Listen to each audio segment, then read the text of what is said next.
3-4 रंगों में आने वाला ये अपराजिता का फूल हमारे घर में ज़रूर होना चाहिए और सबसे अच्छी बात है कि ये हम सभी देवी-देवताओं को चढ़ा सकते हैं। कई बार क्या होता है जब हम बहुत अच्छी देखभाल करते हैं, गमले के साइज़ से लेकर धूप, खाद हर चीज़ का ख़्याल रखते हैं, फिर भी फ्लावरिंग नहीं होती है और ये शिकायत बहुत से लोगों की होती है। आज की वीडियो में हम जानेंगे कि क्या मुख्य कारण होते हैं जिनकी वजह से हमारे प्लांट फ्लावरिंग नहीं करते हैं। यदि आपके भी अपराजिता में फ्लावरिंग नहीं हो रही है, तो आप इन चीज़ों को देखें और अपनाएं, ज़रूर फ्लावरिंग स्टार्ट हो जाएगी। अपराजिता के जो पुष्प होते हैं, ये एक दिन ही रहते हैं, अगले दिन मुरझा जाते हैं।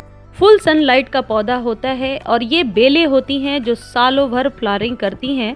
बस अभी सर्दियों में थोड़ी ये डोरमेंसी में चली जाती हैं, इक्का दुक्का फ्लावरिंग होती है, नहीं भी होती है, लेकिन गर्मियों में इसकी बढ़त बहुत अच्छी होती है और बरसात में तो आपको पता ही है, पत्ते हरे हरे बहुत सारे फैल जाते हैं। टाइम टू टाइम आप इसकी प्रूनिंग कर सकते हो। प्रूनिंग करने से इसमें जो बहुत घना जंगल सा फैलाव हो जाता है उसको रोका जा सकता है, क्योंकि फिर केयर करना मुश्किल हो जाता है यदि बहुत ज़्यादा फैल जाए हमारे प्लांट तो इसलिए जो अपराजिता की बेल होती है, इसे आप बड़े गमले में लगाएं। दूसरी चीज़, यदि आपके पास जगह नहीं है कि इसे ऊपर की तरफ बांध सकें, तो आप ट्रेलिस दे सकते हैं, चारों तरफ डंडे लगा करके। मैं आगे वीडियो में आपको दिखाऊंगी कि जब ये प्लांट छोटा था तो किस तरीके से मैंने ट्रेलिस से इसे बांध रखा था, जिससे ये छोटे में भी फ्लावरिंग कर पाता था। इस प्लांट को हमेशा सहारे की ज़रूरत पड़ती है आगे बढ़ने के लिए, यानी कि ये जो इसकी जड़ें होती हैं, ये पतली पतली जड़ें निकली होती हैं। यदि किसी डंडे या धागे या रस्सी के सहारे से यदि आप बांध देते हैं ऊपर की तरफ, तो ये फ्लावरिंग सहारे से बहुत ही अच्छी कर पाता है और सभी बेलों के साथ ये चीज़ जाती है। देखो कितनी अच्छी फ्लावरिंग हो रही है। नेक्स्ट डे देखो इसके फूल कितने मुरझा गए हैं। कल मैंने तोड़ लिए थे, जो 8-10 फ्लावर थे, 2-3 रह गए थे, तो देखो एक ही दिन में ये कैसे हो गए हैं। यदि आपके भी अपराजिता का प्लांट है तो आप पहली बात उसे फुल सनलाइट में रखिए। दूसरी चीज़, बड़े गमले में लगते हैं ये प्लांट।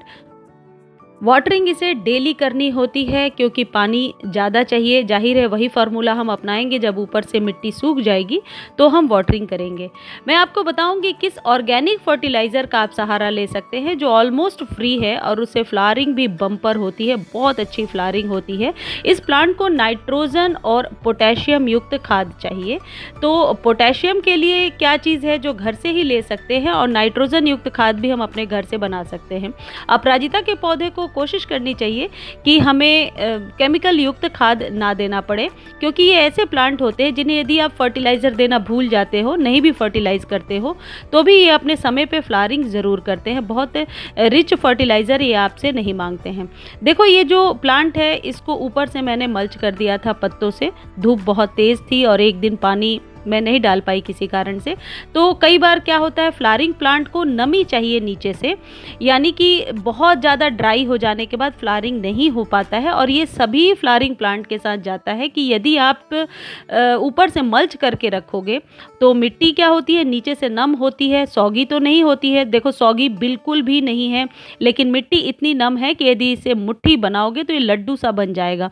लेकिन मेरे अपराजिता में प्रॉब्लम क्या है, इसकी जड़ें बहुत भर गई हैं।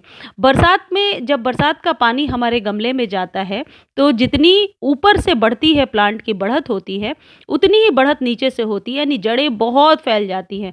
ऑलरेडी इसे मैंने 10 इंच के गमले में लगा रखा है, तो बार बार छत पर बहुत बड़े गमले को तो नहीं रख सकते।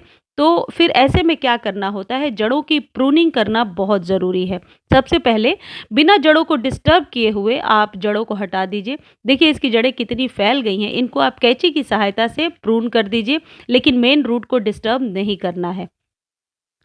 इसको अच्छे से प्रून करने के बाद, इसमें कोई क्राइटेरिया नहीं है कि कितने इंच तक आपको प्रून करना है। ये ट्रेलिस मैंने बांधा था, ऐसे लकड़ी के डंडे से भी आप लेकर चारों तरफ से बांध सकते हैं, या फिर ये पाइप मेरे पास पड़ा हुआ था तो पाइप मैंने लगा दिया था जड़ों के पास से और फिर बांध दिया था, ताकि सहारे से ये आगे जा सके। अब इसकी जो जड़ें हैं, इन्हें खींच करके नहीं हटाना है, इन्हें कैंची से काट करके अच्छे से क्लीन कर दीजिए, जैसे मैंने कर दिया है।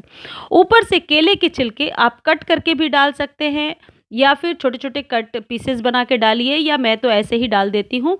ऐसे डाल दीजिए, ओनियन पील और भी आपके पास जो भी चीज़ें, अभी तो नवरात्रे हैं तो अंडे के छिलके वगैरह तो होंगे नहीं घर में।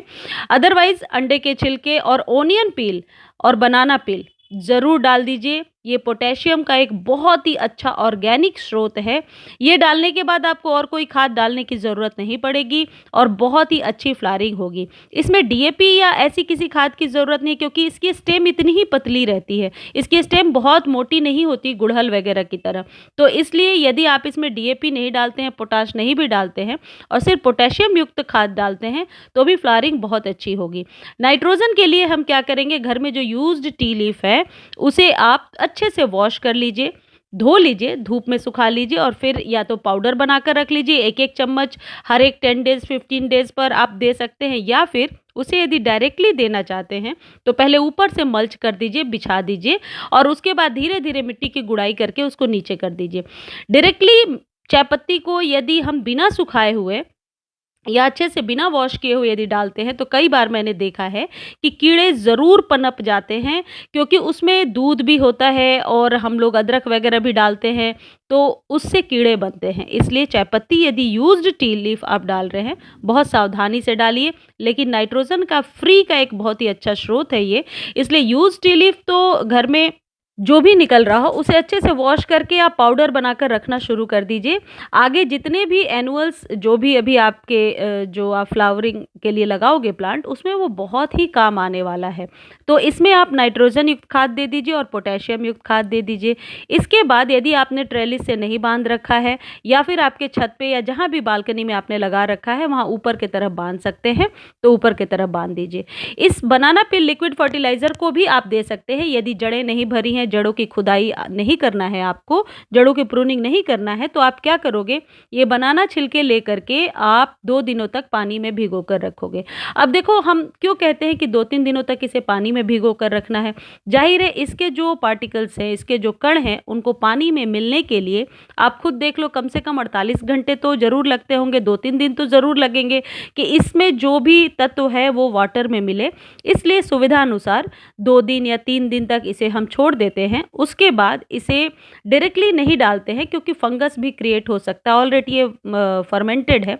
इसको वाटर में मिलाकर, फ्रेश वाटर में अपने अंदाज से मिला लीजिए और मिला करके उससे इसमें हर एक 10 डेज़ पर आप चाहे तो कर सकते हैं वाटरिंग। इससे क्या होगा, आपके अपराजिता में बहुत ही अच्छी फ्लावरिंग होगी।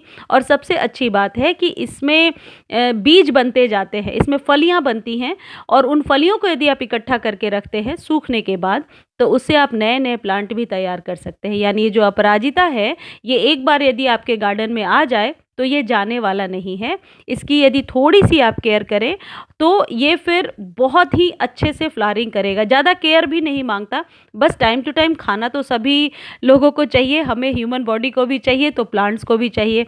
बस जड़ों का ख्याल रखिए, जड़ें भरने ना पाएँ। जड़ें भरने के बाद क्या होता है कि जो कुछ भी ऊपर से आप अच्छा सा पोषक तत्व दे रहे हैं वह नीचे तक नहीं पहुंचता, और जब नीचे तक नहीं पहुंचता तो फिर वहां से पत्तों तक नहीं जाता, फ्लावरिंग नहीं होती। ऐसे में हमें लगता है हम बहुत ही ख्याल रख रहे हैं, बहुत अच्छी खाद दे रहे हैं, लेकिन खाद वगैरह ऊपर ही रह जाता है।